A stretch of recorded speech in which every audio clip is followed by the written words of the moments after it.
we're back. Anyway, that's all. Okay?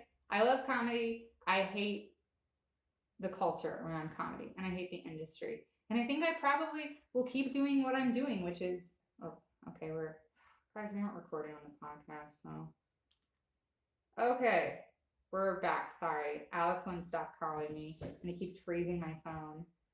He's probably calling. I didn't ask permission to share this, but he's fine, I'm sure. He did the most romantic thing a few months ago for me, and that was he got a vasectomy, which was so sweet. We had thought maybe we might want to have a kid, and I got pregnant last summer, and I had when I got really sick in November, I had a miscarriage, and it was a devastating experience, way more than I would have thought. Like, I've had 3 kids, I don't really need more kids. We were just kind of like floating the idea, like, yeah, that'd be fucking cool to have a kid together. It'd be really amazing for me to have a kid with somebody who wants to be a dad and who's like wanted to stick around through the whole thing and who loves me. I was like, that would be amazing. And when we got pregnant, I was kind of surprised because, I'm ancient. So we thought that would be more of a struggle. But we got pregnant and we were really excited. And then I got sick with this acidosis thing, or I've been sick with it my whole life, and it's just gotten worse this last year. And I lost the baby, and it was so, oh man, it just wrecked me, it just destroyed me. And after that, I told him, like, I just can't go through that again. I've been through a lot of things in my life, and when I tell you that a miscarriage was the worst thing I've ever been through, man, it was so rough. It's still, like, it's funny, it makes me almost kind of like dizzy to talk about because it was so traumatizing. It was so difficult. And it's funny because it's one of those things, I think, it's one of the other shitty things about being a woman is, like, your pain is so uninteresting to people. Like, the shit you go through, nobody cares. And, like, people are like, boring when you try to talk about that stuff. Like, nobody ever talks about how painful miscarriages are, physically painful, but also emotionally and spiritually. Like, man, it is a really hard thing. And my body, the baby, the fetus died. And then my body, they were like, you'll pass it naturally. And I didn't. My body was like, no thanks, hanging on. And so I had to take medication to make it like pass. And it was horrific. It was worse than giving birth. And I've given birth naturally, no drugs, 3 times. It was horribly painful, deeply, deeply heartbreaking. I was nervous about having another kid because Jesus Christ, 18 more years, like when I'm on a home stretch with a 17-year-old, fucking ugh. But at the same time, I was also excited. And so after that, I had told him, like, I just can't go through with this anymore. If you think you want kids, we should break up. And he hadn't wanted kids before we got together, but then when we got together, it was like, yeah, maybe I do. And then when I got pregnant, he was very excited. And I know it was really devastating for him too. It was a really big loss for him. And kind of like, it's not just the miscarriage, you sort of like this whole future dies. This whole, like, I think, he hadn't wanted kids, but then when we decided to have a kid and then we got pregnant the first try, because I'm apparently the most fertile person in the world, it was like, oh shit, okay. And then it was like, you already had this whole future built out and then it's just gone. And I think we both kind of felt like, we didn't want to go through that again. But also it was like, that's okay. It took us a while, but we kind of got to a point where we were like, that's okay, because we have these 3 amazing boys. We have each other. We have a really, really happy and good life. And we will have a really good and happy life without another kid. Probably happier, let's be clear. But, it wrecked me. It was really hard. So he got that vasectomy 3 months ago. And then so that you are supposed to, after you get a vasectomy, you have to bring in a sample to make sure you don't still have sperm in your semen. And we brought it in last month and they were like, what are you doing? You're a month early. You have to wait 3 months. And we were like, but we're ready now, you see. And they were like, no, come back. So he dropped off a sample yesterday and they told him it's going to be a week. And we were like, ugh. Because we've been using condoms, which is fine. But, it's just also like great to not use condoms. And even though it's, it's probably fine, the vasectomy is probably safe, I've been really paranoid about it just because I don't ever want to have to go through that experience again.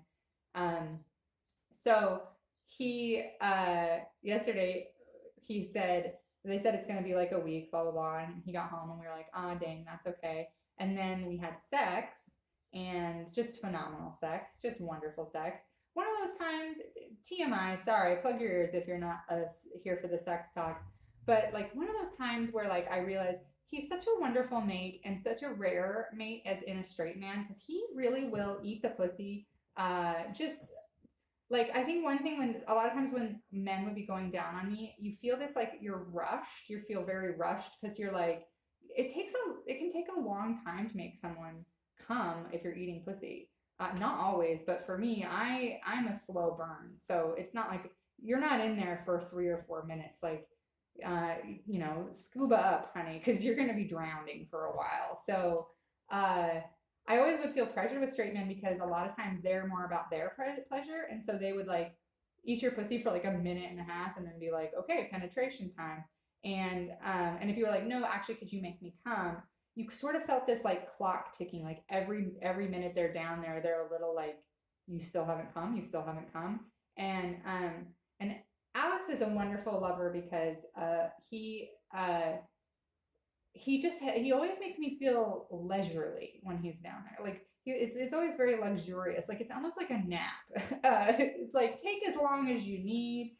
Like I just feel like I feel like he would literally stay down there till he broke his jaw.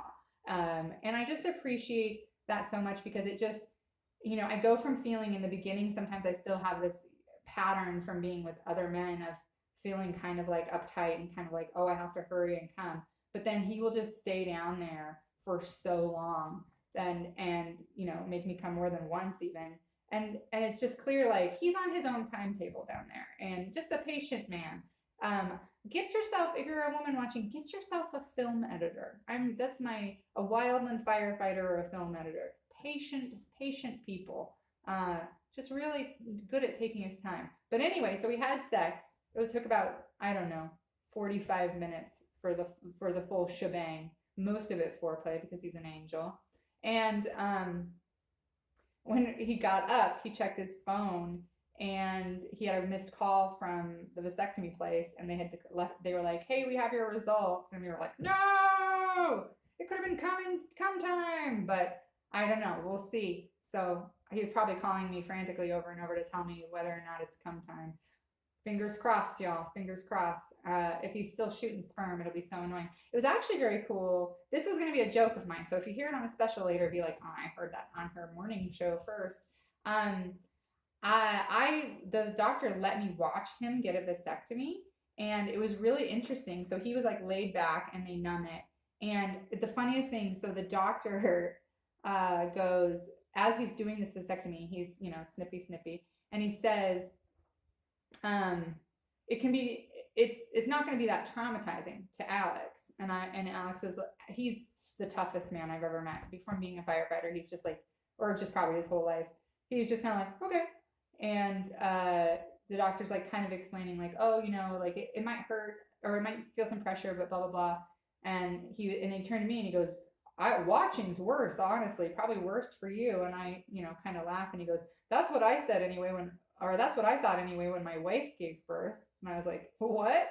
And he's like, yeah, like she gave birth to our 2 kids, but I tell you, I think honestly watching it is worse. And I was like, it's not, just so you know. I've watched several births, lots of births actually, and it's not worse than pushing a person out of your pussy. It's definitely not worse. So that was funny. But it was also funny.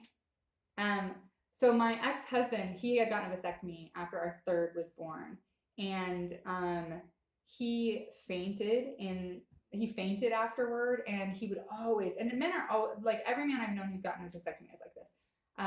He would always tell the story at parties and talk about how rough it was, and like how it was so hard to get it was so painful. It was just painful for months, and it hurt so bad, and the whole thing was so traumatizing, and blah blah blah. Meanwhile, like I gave birth 3 times, no drugs, all 3 home births. The first one, basically in Mississippi, like in a, it wasn't in a yard, but it was basically in a hut, we'll say. It was in a hut. Um, and so it's just hilarious to me that every time he would start to tell the story, and anytime a man starts to tell me their vasectomy story, I'm like, shut the fuck up. Unless this is a story about watching your wife's perineum rip from stem to stern and how you bought her flowers every day for a year after that, I don't want to hear your vasectomy story. Shut the fuck up. But so but I also before this, I was always kind of like, I don't know. I wasn't in the room for my ex-husband's vasectomy. Like maybe it is painful. Maybe it is sort of difficult. Probably not as difficult as birth, but maybe it's a hard procedure. But now that I've seen one, it was literally, he like takes the testicle, makes the tiniest little incision, pulls the tube out, snips it. He was talking to me while I was doing it, talking to me about comedy. He's a huge comedy fan. Oh, you know who I like? Oh, Bill Burr. Do you like Bill Burr? Bill Burr. Bill Burr's a good guy. Yeah, he's sexist, but he's great. Snips, and then he clamps both ends of it, stuffs it back in there. And he's just like, he's casually talking to me. And it took less than 3 minutes. Like, it was so fast. And I was like, wait, is that a vasectomy? That's the whole thing? And he was like, yeah. And I was like, no one is ever allowed to talk to me about a vasectomy again. No one can ever say to me that their vasectomy was painful or horrible. Like, unless there was some sort of catastrophic failure and your vas deferens like jumped out of your body like the alien from Aliens and ran around and they had to catch it and there was blood everywhere. I don't want to hear it. I don't want to hear your vasectomy story. Okay, I think that's enough of a morning show. I did it. I did an hour. My goal was to do a half hour, so that seems like maybe a good sign. Okay, cool. I don't know how often we'll do these, and but this was fun, and it went pretty well. I think I talked a lot. I cried. I think I made one joke. Look, I made a list on this. I don't have. This is the only paper I could find, so I made a list of things to talk about. We got through all of them. Hey, if I told you I'd write you a letter, I'm going to try to do one a day. So, don't be checking your mailbox every 2 seconds. And man, and if you have a way to save the post office, I would really appreciate it. So please do. That would be super duper great. Because I can't believe we live in a country. I mean, who would have ever expected that we're having a conversation about the president getting rid of the post office? Fucking flooring. But I love you, post office. And I bought 2 sheets of Gwen Eiffel stamps. And I will be sending some letters, and I love you. And now the band's gonna play me off, so.